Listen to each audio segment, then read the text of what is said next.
Lo tau nggak? Ini adalah sebuah kisah peperangan Sultan Muhammad Al-Fatih melawan Dracula.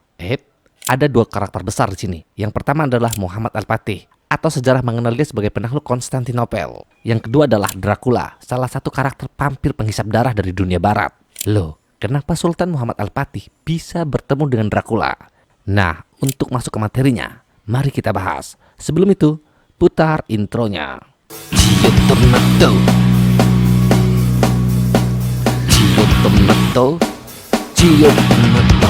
Di pembahasan minggu lalu, gua ngebahas tentang Muhammad Al-Fatih menaklukkan kota Konstantinopel. Dan kemenangan Sultan Muhammad Al-Fatih ini menggetarkan dunia, baik dari dunia Asia ataupun dunia Eropa. Dan itu menjadikan Turki ataupun Ottoman, negeri asal dari Sultan Muhammad Al-Fatih ini, menjadi salah satu negeri yang diperhitungkan. Seperti yang gue ceritakan di sebelumnya, dulunya Ottoman ini sangat dilecehkan, sangat dikucilkan oleh negara-negara barat. Namun kini setelah dia berhasil menjatuhkan kota Konstantinopel, Ottoman ini menjadi negeri yang sangat kuat. Saking dianggap kuatnya, banyak negeri-negeri lain yang membayar pajak kepada negeri Ottoman. Nah, tujuan dari membayar pajak ini adalah yang pertama, negeri yang membayar pajak itu akan dilindungi oleh negeri Ottoman, baik secara ekonomi ataupun secara politik. Yang kedua adalah negeri yang membayar pajak pada negeri Ottoman, maka negeri itu akan aman dari serangan negara lainnya. Pokoknya kurang lebih kayak konsep negara anggota NATO. Dan salah satu negeri yang membayar pajak itu bernama Rumania.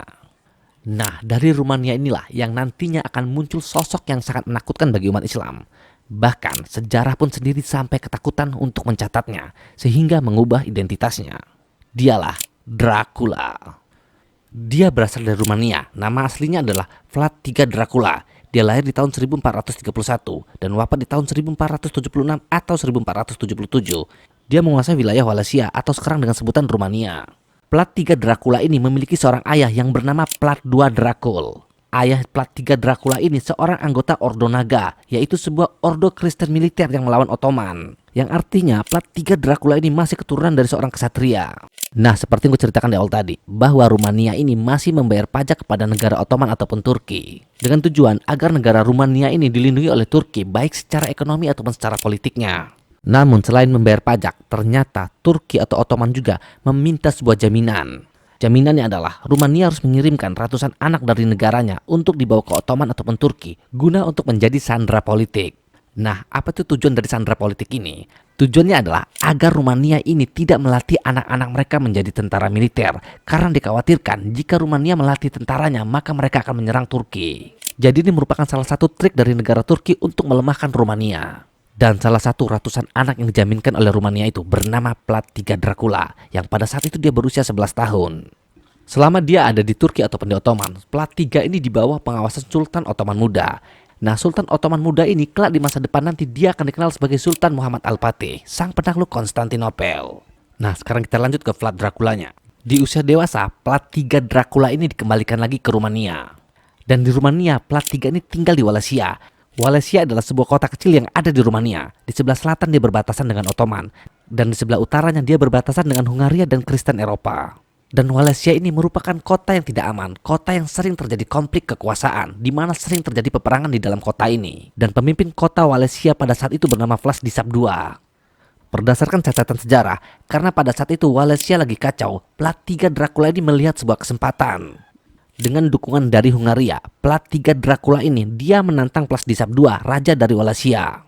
Tantangannya adalah sebuah pertempuran langsung, di mana Vlad III Dracula ini menantang duel Vladislav II. Dan yang kalah harus dibunuh, dan yang menang layak memimpin Wallachia. Dan ternyata Vlad III Dracula lah yang memenangkan duel itu. Dan menurut beberapa sumber yang gue baca, Vlad Dracula ini bermain curang dalam duel itu. Dan setelah itu Vlad Dracula pun akhirnya naik tahta menjadi raja baru di Wallachia.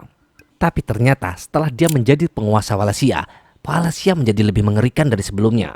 Sejarah mencatat dia sebagai raja si penyula. Kenapa demikian?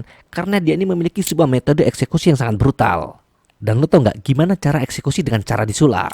Caranya adalah menusuk tubuh korban dengan menggunakan tombak panjang, dan penusukan itu dimulai dari lubang anus hingga tembus ke mulut, lalu menegakkannya hingga korban mati perlahan. Dan Raja Vlad III Dracula ini sangat-sangat menikmati trik eksekusi ini. Dan lo tau nggak, dalam catatan sejarah, korban dari eksekusi sula ini bukan hanya musuh perang saja, tetapi bangsawan yang memberontak, pencuri, pengkhianat, bahkan pengemis. Dan yang lebih gilanya lagi, sejarah mencatat bahwa Vlad III Dracula ini pernah mensulap pelayannya sendiri tanpa alas yang jelas. Lalu dia juga pernah mensulat seorang anak kecil dan ibunya tanpa alasan yang jelas pula. Dan catatan sejarah yang paling memilukan hati adalah dia menikmati eksekusi itu sambil minum anggur.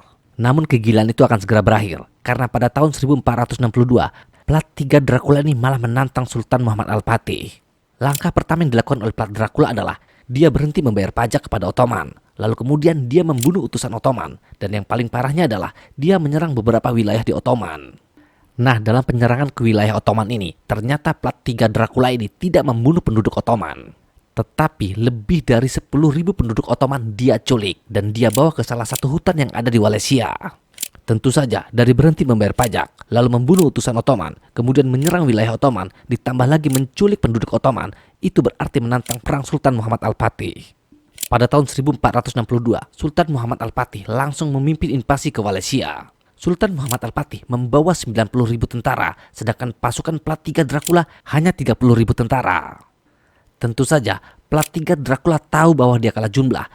Maka dari itu, plat 3 Dracula pun akhirnya memakai sebuah strategi psikologis. Yang dilakukan oleh plat 3 Dracula adalah dia membakar semua desa-desa yang ada di Wallachia dengan tujuan agar musuh tidak dapat suplai. Lalu kemudian dia meracuni semua sumur-sumur yang ada di desa dia sendiri dengan tujuan agar pasukan Ottoman tidak mendapatkan suplai air bersih. Lalu di tahun yang sama, ketika Sultan Muhammad Al-Fatih memasuki sebuah desa bernama Torgopiste, Sultan Muhammad Al-Fatih akhirnya menemukan 20.000 lebih orang Ottoman yang diculik oleh plat Dracula. Tetapi ditemukan dalam keadaan tragis. Semua penduduk itu ditemukan dalam keadaan tersula. Semua penduduk itu ditemukan dalam keadaan tertusuk tombak.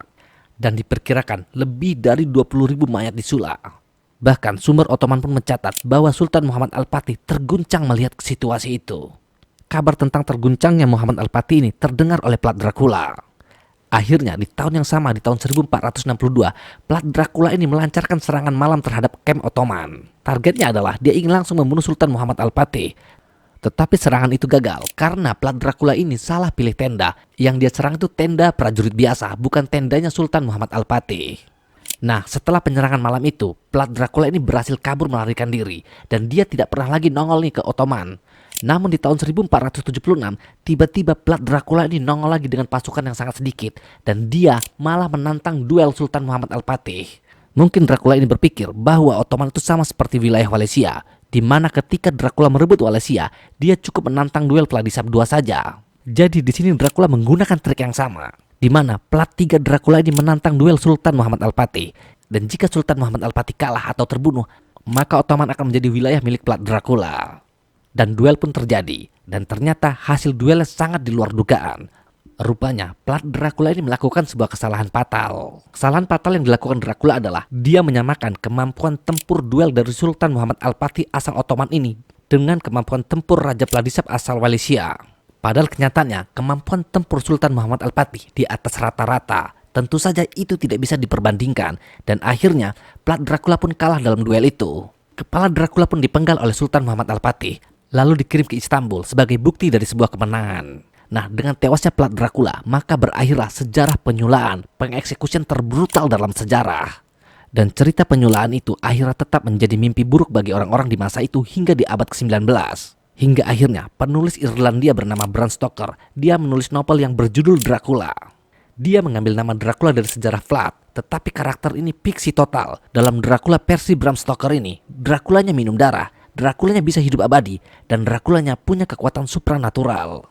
Sedangkan Dracula dalam versi sejarah nyata adalah dia adalah seorang yang sangat brutal. Dan dunia berusaha melupakannya, dan dunia mengingatnya hanya sebagai seorang vampir yang haus darah. Sebuah karakter fiksi yang tidak perlu dipercaya. Dan untungnya sejarah tercatat dengan rapi, dan gua Zio Tomato telah menyampaikan ini kepada kalian. Terima kasih untuk kalian yang telah mengikuti konten sejarah dari gua. Sampai jumpa di konten selanjutnya.